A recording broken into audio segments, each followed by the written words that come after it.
Welcome back to another episode of the Hilltop Glove Podcast. Today we have the pleasure of speaking to the talented BayRay, a music artist and photographer hailing from South Carolina.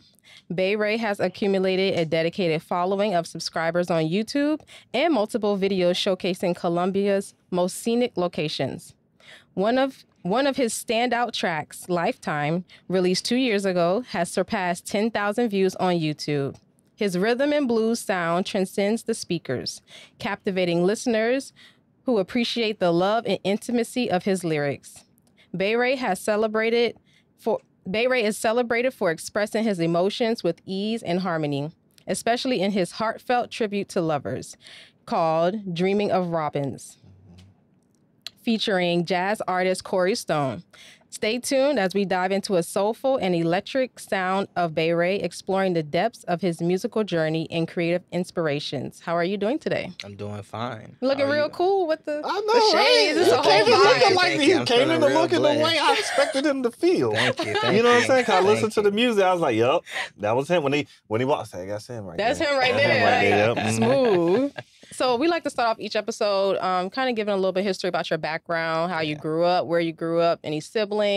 Just give us a little bit about yourself. I was born in Dover, Delaware. wow. Around like 2 years old. My mom decided to move to Columbia, South Carolina, and I was raised here. I lived all over Columbia from where Starlight is all the way up to in the Summit and things like that. Okay. So I pretty Wow. much grew up all over Columbia. I have multiple siblings. Shout out to my sisters, my brothers, and yeah. Are you the baby? I am the oldest. Actually. The oldest? Yeah. Wow. You can't tell by the way You he's can't, moving? yeah. I can tell. I can't. Because I have Yeah. one. I'm actually the Oh. oldest. I can tell by the way he's moving. I know Yeah. he's oldest. I'm When he actually walked the down, I was like, oldest, yep. so, they Okay. always hit me and they call me, ask me for advice, or they See? want to talk to me about, Yep. what's going on. And I feel like I kind of gotta, show a path that they could take. You can really do anything that you want, as long as you work hard for it. Mhm. you know. Talk about that a little bit more. Like as a child, what influenced you growing up, or who influenced you since you're the oldest? Yeah. So my aunt, I think she's one of the most incredible singers that I've ever heard. So I always had a love for singing, but just growing up in the area, a lot of my peers and just friends I grew up with, for example, shout out to rest in peace also to Derek as well, the Speaker Knockers. He actually taught me how to record. Wow. Nico Baby, he actually was in a group called the Loud Team, and they were very popular in Columbia. My neighbor was Pierre Bourne. I used to hear him make beats through my wall in Hummington townhouses growing up when I was going to Richland Northeast. And being around all of this, having Jetson and Black Jack right there as well. When I'm growing up, I'm seeing all of these people just be creative in this way and expressing themselves, and I decided, why not? And I think I got a knack for it. Awesome. Now you talked about expressing yourself and your influences. How did you find your unique sound? I think the fact that I'm born in the 90s, just being born in the 90s, I feel like I have a love for the real sound of R&B and stuff like that, but also, just being exposed to the music as it's changing and being young enough to change with it. And I think that's where I get the uniqueness from. I can draw on inspirations from the past, I love Ron Isley. I love Teddy Pendergrass and stuff like that. Marvin Gaye. Man, I know you do. But I can still make it sound modern. Yeah, that's what I was about to say. That's Yeah, exactly exactly. what it was when I was Yeah. listening to the music, because I had to do the research for the bio. I was like, oh my God, just like the Isley Brothers before our generation. Yeah. I'm like, I can vibe with this. So that's I cool. appreciate it. No. It's a good feeling. It reminds me of the time when, because everybody don't remember this, but I like that you said 90s and understand R&B in the 90s. There was a time when a rapper featured on an R&B song, Yeah. not the other way around. And Most so definitely. when I listened to your music, that's what it felt like. It felt like, oh, the R&B artist is here, and then we have rappers. They'll feature. They'll come on and give some style, Yeah. put a little sauce on it, but the R&B carries it. Makes And it that's smooth. yeah. Yeah. I love that, man. Yeah. I love that. We don't get to hear that A often. lot of man. R&B singers don't. think they rappers now. You know, Yeah. they're doing the rapidy R&B style singing, you know. And How do you I feel like- about it? And this is not, you know, people getting their money, you know, get your Yeah, money get how your you money. get it. But, Yeah. you know, just as someone that looks up to like the Marvin Gaye, I look up to singers like Luther Vandross, you know, and, you know, extraordinary talents. Yeah. And, you know, I myself want to get better at the craft and be able to sing on those levels. So I feel like a lot of people take the easy way out because we have such modern technology. We can manipulate sound so much, you know, Wow. that we don't really practice the art. We just let the computer create it for us. The sound. Man, you went right at it. Right. So you don't use any of that. I use like equalizers and stuff like that to mix into the vocals. I record myself, you know. So it's some things you can't avoid because you have to get a certain sound because it has to be released. It But gotta get that's certain normal. quality, That's but- normal in music production. Yeah. But the one thing I think that you're getting into, and I'm happy that you brought it, 'cause I hate to be the first one to say it, but sometimes the robot singing, not the person. Yeah. And you can tell in those situations when the robot's singing. And it's not that it always diminishes the value of the music, but for somebody who is a avid audiophile and loves music, I can tell when the soul is there, and I can tell when the soul's not there. And the technology is supposed to make the talent better. Yeah. You know, Yeah. because T-Pain can sing Awesomely. extraordinarily well. Yes. And, you know, he just chooses to do it, you know. So it's a difference in why you're doing this. But like you say, you know, I ain't gonna say, you know, people gonna get their money however they get it. You know, people that is using it, and that's the best way that they can express themselves. That's cool. As long as it comes out as a good art form, exactly, I'm happy with you it. know. But it's nice to see what people, like they would say back in the day, people with chops. Like if I Chops? go, like if you go and you see a guy and he's supposed to be playing guitar and he's not actually playing the guitar, you're like, why'd I pay that money? So if I'm going to see somebody sing and they ain't singing, waste my money. Yeah. So it's a little different. I mentioned the song that you had with Corey Stone. I really liked that. Was my favorite one that I listened to. I was like, okay, I like the sound of this. But what genre do you put yourself in? Like, do you identify with? I rap, I sing, I love jazz. I really feel like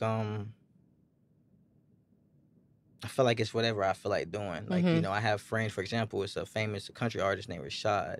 He's super popular. He's a country. You know, I feel like I can really do whatever I feel like. If I feel like I want to do a country song one day, I can do it. So, you know, because I look up to mega talents that, you know, no genre, you know, can contain them.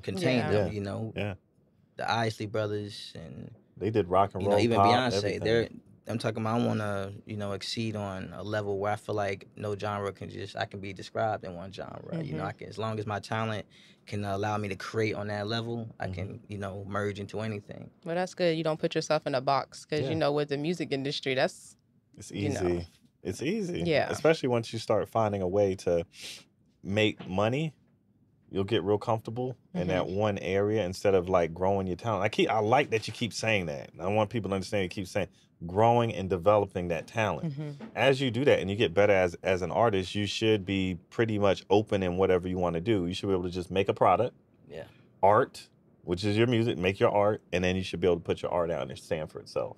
And to say something on that too, a lot of people don't realize too, as artists and creators and brands in general, we don't realize that we are masters at creating where we want to create, which is our art and our product. But just because we know how to create them, and this is why everyone needs a team to be successful. Just because we know how to create a good product, doesn't mean that you know how to distribute it or market it or give it to the masses properly. And you can have an amazing product and have it fail because you don't know what you're doing. You don't know how to push it correctly. You know, so you know, I feel like a lot of people have to understand that, you know, it's a reason why, you know, all successful people always go up there and they thank God, their religious, you know, whatever their belief is, and their team.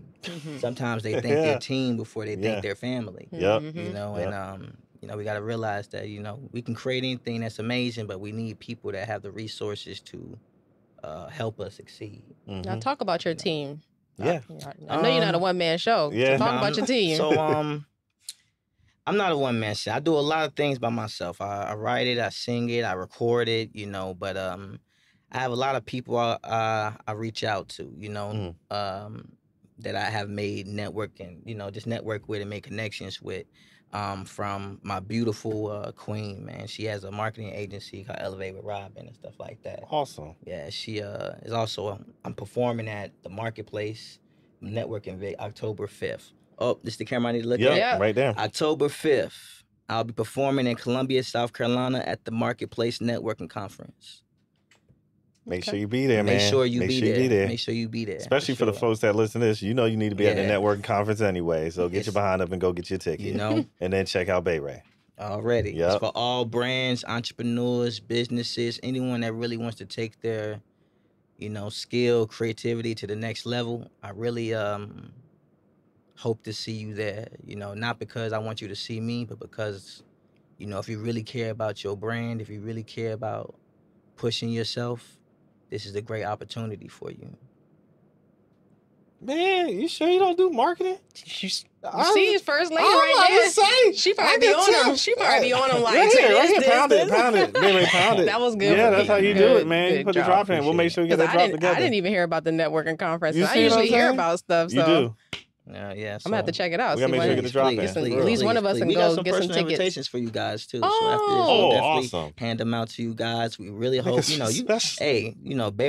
I really don't be bearing gifts. Hey, yeah, man. We like this. really It took support 5 y'all, seasons, man. y'all. We really support y'all, man. Quiet tomorrow. We really support y'all movement, man. Thank you. Grinding, man. Grinding. Where we can speak on our talents and our whatever we have going on. So major salute to you guys for this as well.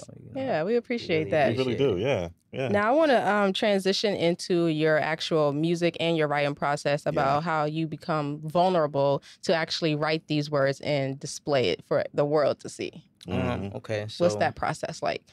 Usually it's crazy. Usually I got a lot of people, they think artists got to be surrounded with a lot of people and just, sometimes drugs or whatever it gets them in that zone. But a lot of times I like to be isolated. I like to be by myself so I can be really just sink into my thoughts and my feelings and just analyze and reflect on anything I want to put on a record, whether it's a life situation I'm going through or whatever my friends and my peers may tell me they're going through or whatever emotion I feel like I receive from them. Because I'm a Leo, so I feel like I got a big heart. I receive a lot of things. I feel a lot of empathy, sympathy for people. I feel a lot of things. I feel very well. I feel a lot. So it's very easy for me to express it, especially when I sing. So I reflect on even movies. I might watch a movie and something, get inspired, but it's just drawing from inspiration from my life, my peers, my family, my friends, the news, the TV show, and just trying to reflect that feeling on a song. A song is only 3 minutes. When I got 3 minutes to try and make someone else feel a whole experience. That has to be therapeutic. Yeah. Man, the way you put that, God darn it, that does make sense. You do, yes, a short amount of time to make people feel. Yeah, Remember back in the day when the songs used to be 7 minutes? We'll be quiet. Yeah, they say that music captures energy. So however I'm feeling, whether it's angry, sad, emotional, if I'm feeling vulnerable, then however I'm speaking it onto the song is going to capture it. You can hear pain in people's voice for a reason when they're singing. If someone has had a heartbreak and they sing a song, they can sing the same song from a happy feeling and a heartbroken heart feeling, and the feeling of how they deliver it will be different. So I think that's just how I get into it. I gotta literally be in by myself so I can be vulnerable. How did you come to understand that? You're right. Like, because I always wonder that specifically with people who write songs, and if you perform specifically like R&B and stuff, always how do you understand that? Like, for me, I don't write songs, but I understand where you're coming from with like the energy and it going into there. But it always got me, so how do you connect that from here to your hand to the pan of the pad, like, and you get that out on paper? It seems is a different type of synthesis than I'm used to. Well, when you create, I feel like in this, every artist, some people are able to get vulnerable around large amounts of people. Some people have to be by themselves. But I think when creating the music, the ability to just be open. You have to be okay with saying whether it's wrong or right. You have to be okay with saying whatever you truly feel. Okay.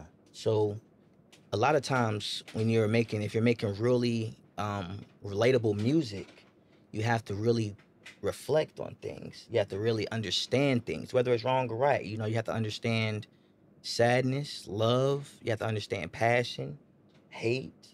You have to really understand and reflect on these things, you know?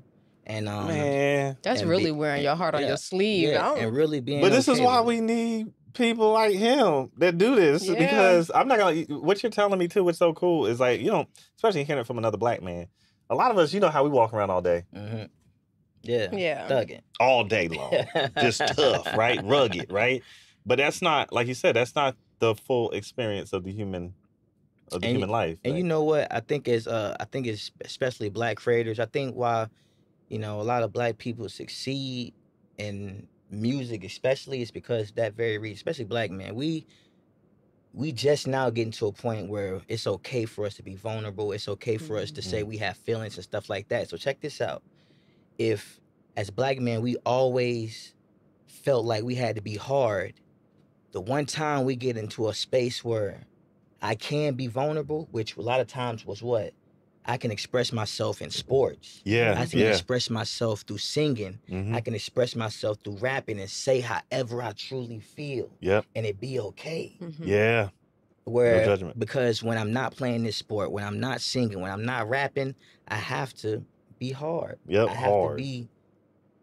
have to be, you know, the way that we taught to be. Yep. You know, and I hope those type of norms are, like, you know, destroyed, so that people understand that, yo, you know, it is okay for, you know, people to be vulnerable. You know, it's okay to be, you know, you got to be strong in certain instances, but, you know, it is okay for us to be vulnerable and understand how we feel. You know, you know what I'm saying? We don't got to hold those things in, or, you know. Because it gives us a full human experience, because we are humans. Like I tell people all the time, like it's interesting. Yeah, we are providers, we are protectors, but we are first before all those things, humans. Yep. You know, humans, of course, children of God, but humans. Yep. You know, and that becomes before we anything. Before we are husband, before we are fathers, before we are friends, I'm a human first. Yep.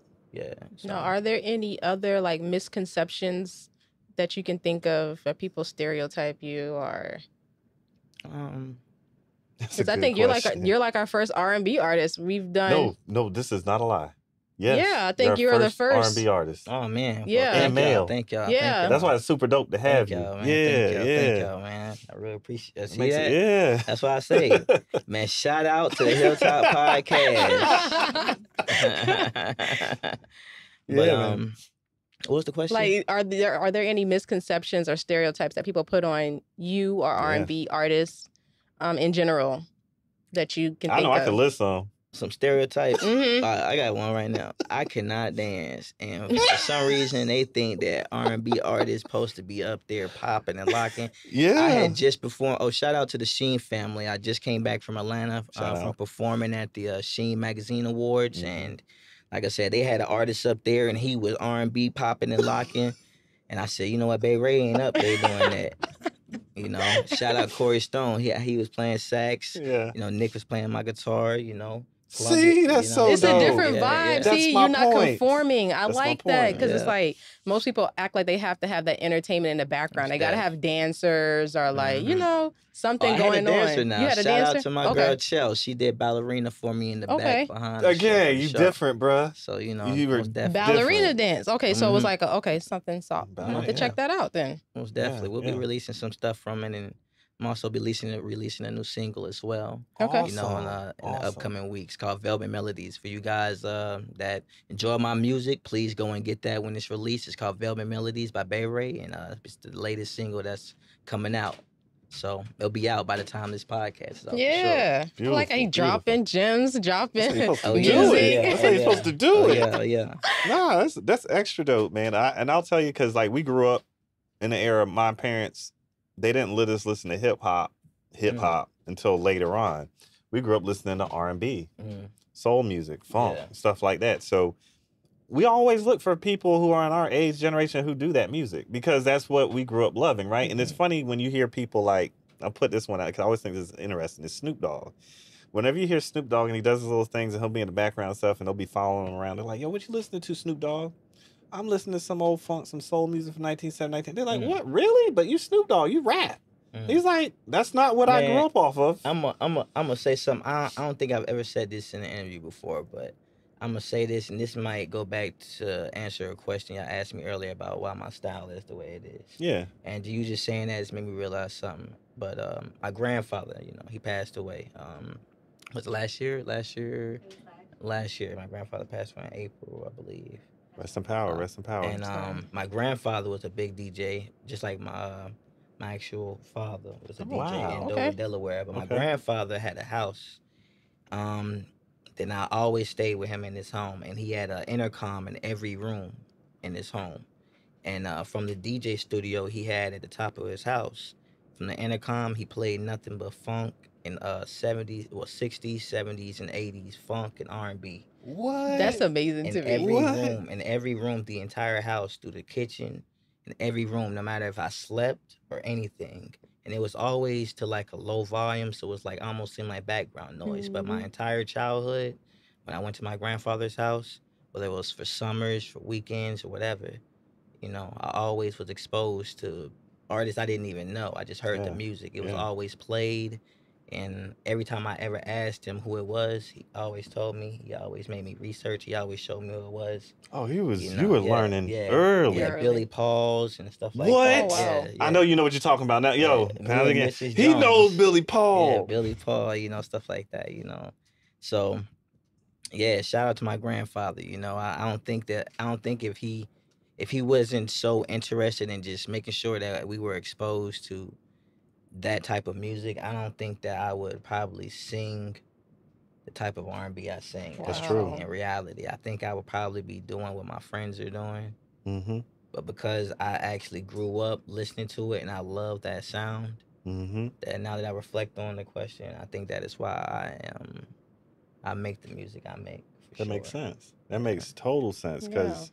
Yeah, that's not stuff that you're just gonna get popping up on your Pandora unless you're looking for it. Yeah, not this day and age. It was forced into my your psyche, your psyche picked up on it. Background. Talk about your collaborations. Like, why is it important you collaborate with certain people with your sound? It's super important. I think you collaborate with as much people as you can, as long as you're creating good quality. Sometimes you don't jump into a collaboration just because you think it's gonna, I don't know, for clout or something. Some people do things for clout, and the material, the quality of the product they make is horrible. But collaborating is important because just like with anything, it's a network. Me having a relationship with you and following you and seeing what you got going on then allows me to see and have access and resources to whatever you have in your network, and same with me, cross marketing and stuff like that, and just steel sharpen steel. So if you're working with another talented artist, another talented producer or a brand or anything you got going on, you want to be on your A game because they're on their A game. No one wants to fumble the ball. So collaborating, working with each other, networking. Again, be at the Marketplace Networking Conference October 5th because this is exactly what we're talking about. Yeah, he's right on the money. People need to understand that you need people, whether it's a sponsor, whether it's an advisor, whether it's, a podcast. You need people to support you and help give you opportunities that you may not have on your own. I'm blown away. Nah, I'm trying to tell you. I'm blown away. You're making this easy. Can I say this? BayRay, you different, man. Yeah, and you making all this the good easy. ways of I it. appreciate all the good ways of it. Like you made my darn day because most of the folks that you would, run into that do what you do, I'll put it like this. Their ego sometimes does not allow them to be authentic. And I can tell you, you're you. Like I'm not like when you walked in. That's what I said. I already knew. Yeah, that's my older brother right there. I already know how I can tell by the way you're moving and operating, right? And then with you and your relationship here, like it's just authentic, right? It makes you feel good. It feels good to be around you. Like I don't feel pressured or anything. Shout out, man, to the love of my life, man. She's behind the camera, man. You know, my beautiful queen, Miss April Robin. You know what I'm saying? Founder and CEO of Elevate with Robin, man. You know, doing her own thing, man. Like, I love that I have a partner that has her own identity, man, and I have my own thing that's going on, and together it just matches, and we just always benefit and help each other. We gotta have her on the show. Most definitely. Yeah, that'd be excellent. So you can see both sides of the equation. Most definitely. You know, we love interviewing couples. We do. We actually try. We actually try to do that a lot. Yeah. Oh yeah, my baby, man. Especially people who are like in the arts and that just vibe off of each other to show that it can work if you learn how to make it work. Oh yeah. Because obviously, just to always like to reiterate this with all of our guests, our podcasts are for millennials trying to learn how to better be adults and succeed at whatever ventures that they're in. And one of the things we always recognize is that we don't have any guidelines or any books to tell us what to do. So we're going to make our own. And that's what this podcast is for. It's so that they can see people like you, see how you handle yourself, how you operate, how you make your art, how important your art is to you, how you work with your partner to assist in your art, how you do got a great partnership. Like, you got to see this stuff. Because, look, especially for folks our age, we got to realize this stuff is possible and that you can attain it. And so this is the reason for us being, and this is the reason why we want to make sure we have folks like you on our podcast so we can continue to push this out and let people see this so that no one feels as if, well, I can't do it, I can't make it, I don't know how, I don't know where to find it. Like, no, there's places to get it done. There are literal people that have been doing what you've been doing and you can't succeed. So one question based on that, just for our folks who are watching, and they're going to ask this question because a lot of folks who are artists and et cetera that like to listen to our show and share it with other folks. As an artist in today's world of digital media and etc., what is one of the most important things that you do for your brand to make sure that you are getting exposure? Again, shout out to my baby, man. Here we go. I did that on purpose. You have to market yourself, man. Yeah. You have to market yourself. Again, be at the Marketplace Networking Conference, October 5th. Get your tickets. But yeah, man, you gotta market yourself, man. You know, whether it's people, check this out. People don't even know basic strategies of pushing and marketing themselves through the algorithm or just regular ad campaigns through Instagram. Yeah. You know, I see people struggling with just learning about that, and just goes back to learning about your craft. If you're serious about it, you know, learn about it. You know, it's resources for anything, for any budget, for any budget. Thank you for saying that. It's really just about learning how to push yourself. You know, no one says that you're going to get 1 million followers in a day or something like that, but you have to want to be consistent. You have to have a plan. You have to come up with strategies, and you have to, you know, look at your analytics, look at the things that you have going on with yourself. Some people shy away from looking at, you know, a lot of the numbers and stuff like that, you know. Intimidation factor? Yeah. But it is important to look at those things as the creator, because you know, no matter what, you always going to move further along. You know, no matter what. I started a long time ago making music. Probably, well, I don't say it's been too long. I'll say around 2017, 18. So it hasn't been too long. But from just that amount of time, I've gone from, you know, just trying to figure out how am I going to perform in Colombia, or where I'm going to perform, who I'm going to talk to, how can I, you know, do these things. And now, you know, I'm performing on stages with people like, you know, Young Jock and Tiffany Evans, and I'm in rooms with like Ray Ross and stuff like that. You know, and, you know, it's just motion, you know, no matter if it's a step or if you run it, or just keep moving, you know, and market yourself. Always push yourself. Always post yourself. Always, you know, be consistent. Even if you posting the same thing, you know, posting the same thing consistently is better than posting nothing. That's what Tyler, the Creator, said. No, that's so real. Yeah. He said, I think there's a bit from a conference that he was at, and they were asking him about what you're talking about with marketing. Like, how do you do it? Like, what are you supposed to do as like an artist coming? He said, hey man, I'm Tyler the Creator. I'm gonna tell you this. I was pushing the same song for 2 years until it hit. He said once it hit, it was good then. Yeah, it was good then. Yeah. But he said it's me. He said he was like looking at, look, this is me. Mm-hmm. And I had to push the same song for 2 years.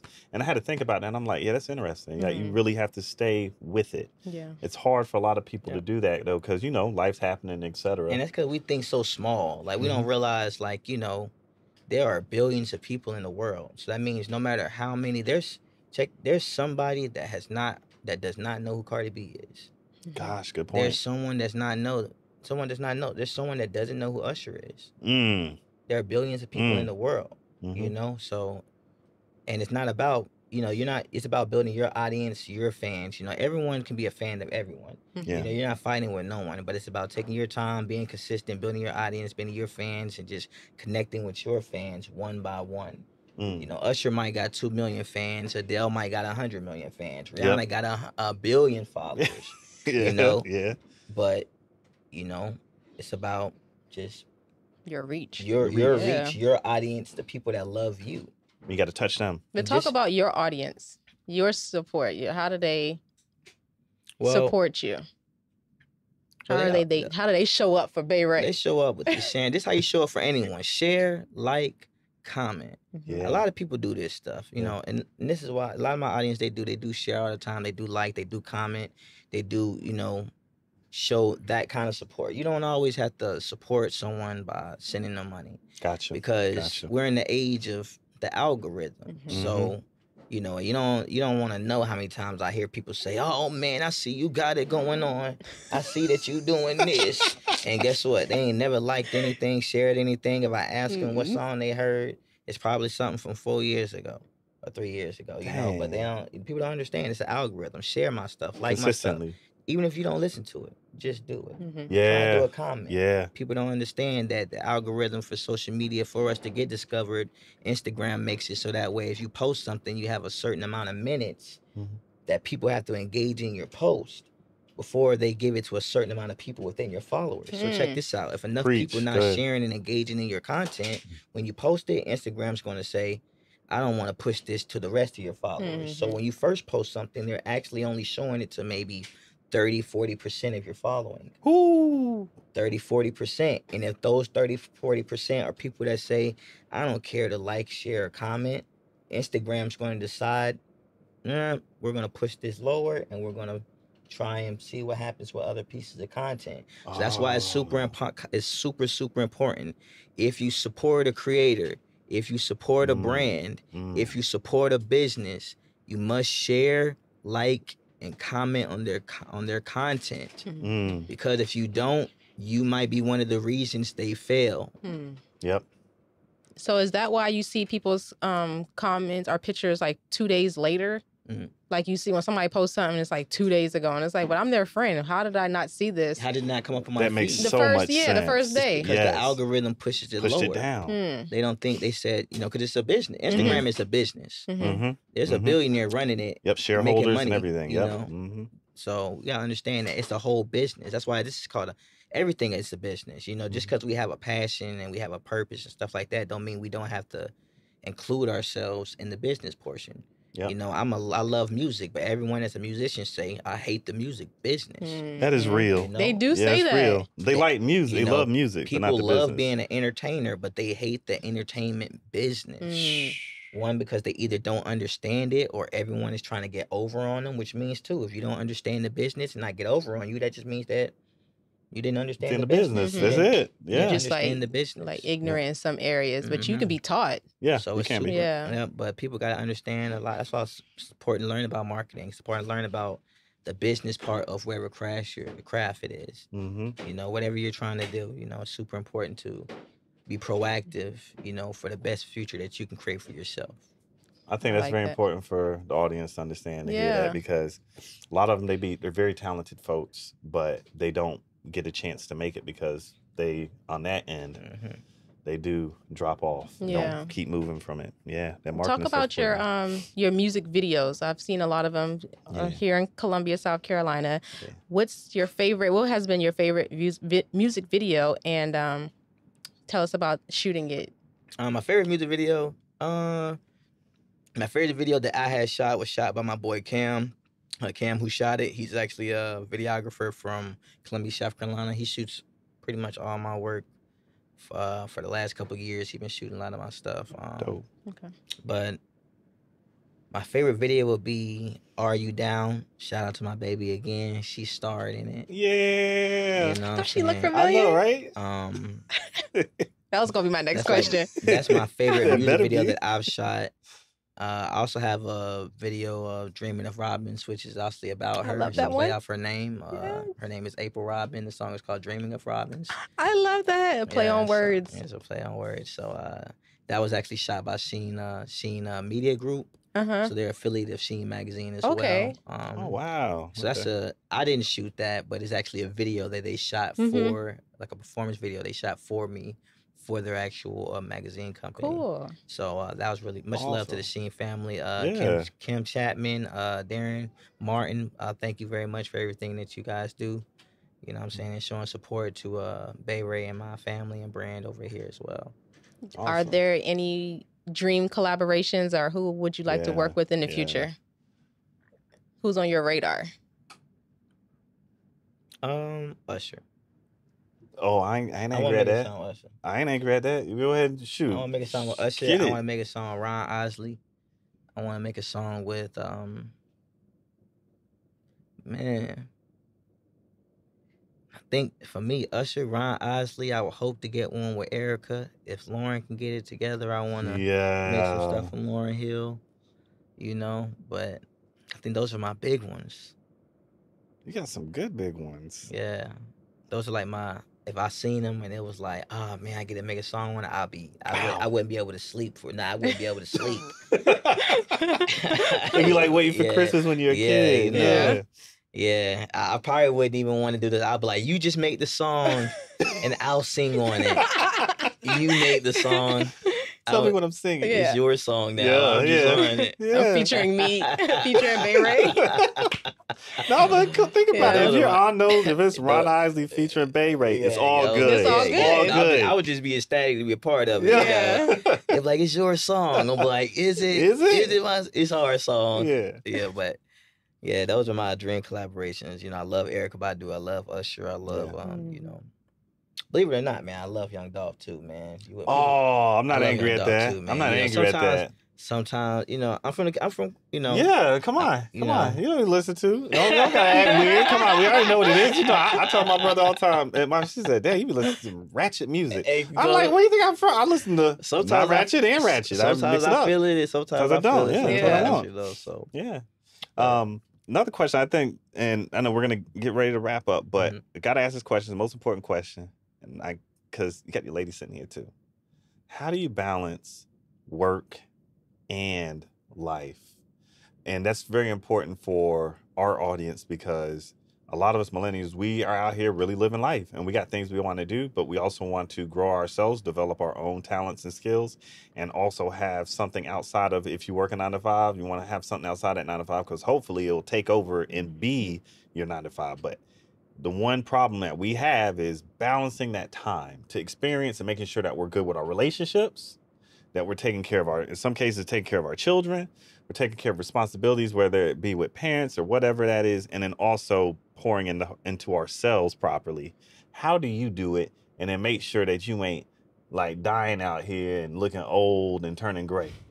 Well, you know, we got 24 hours in a day. You know, we are partners all day, 24 hours. We are fathers and mothers 24 hours, you know, so BayRay is a persona that you guys see, you know, but my partner and my family get James. They get who I am. That's real. You know what I'm saying? So that's what we got to realize. Like, you know, I don't put BayRay before my partner. Like, I don't care about... Preach. I don't care about it that much. Mm-hmm. You know, I don't care about BayRay more than I care about my family. Mm-hmm. You know, so that's what we got to realize, you know. And you know, it's also that me and my partner have a great understanding about just our identities. So, you know, she has her own thing going on, I have mine, and it always comes together. But when it comes to also our brains and, you know, what we going for ourselves, yes, we can have our own opinion on what each other's business and brands. Yeah. But at the end of the day, that's her brand and her business, and this is mine. And I don't fight. She doesn't fight me when I have my final decisions on things I want to do, and I don't fight her. You know, I give my opinion on things. She gives hers, and it's up to me, and it's up to her on what happens. And you know, we realize that, you know, no matter what, you my partner. So if that's your decision, I have to support your decision as your partner, because I'm your partner before I am an entertainer, and you are my partner before you are an entrepreneur. You know, like you my partner. You know, that's solid. Yeah, that is. That's solid. You know, you a father before you anything. You a mother before you anything. You are, you know, a child to your you know, your father and your mom before you are anything. So we gotta always remember that. Before I became this person that I am, before I became this persona or this character or the thing, this mask that I show the world, you know, I still have responsibilities, obligations, and I still have to be aware of the people that's affected by how, you know. Man, I this think perspective that's ready? yeah. That's I tell good. your older brother, man, your perspective, man. Yeah. Again, you're not like most people that we get to speak with that do what you do. Man. That just made me think when you was labeling out, because you know some people say they put God first, then themselves as the husband and the wife and the kids, but it's like as you grow through life, those things can shift. You know what I'm saying? So you just gotta keep reevaluating, asking yourself what's most important. Yeah. And love is love, man. We gotta realize this. People gotta realize this. Stop trying to categorize and rank love.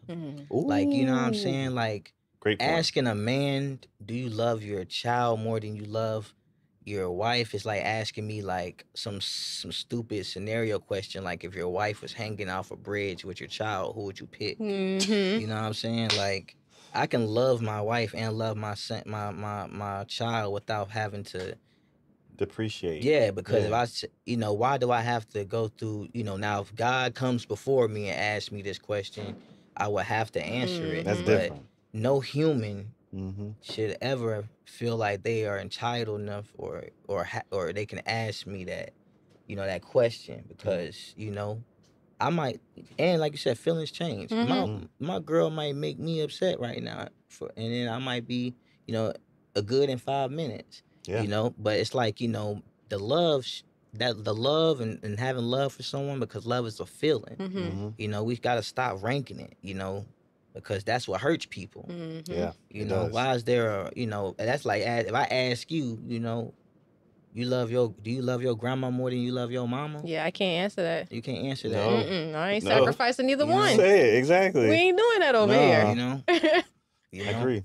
Asking women too, you know, a lot of times we have this thing, women, a lot of our society like to make it seem like women care about their children more than they care about men, or the men they with. And that's a whole perspective that's out in the world where that shouldn't even be a thing. You know, why is it a thing?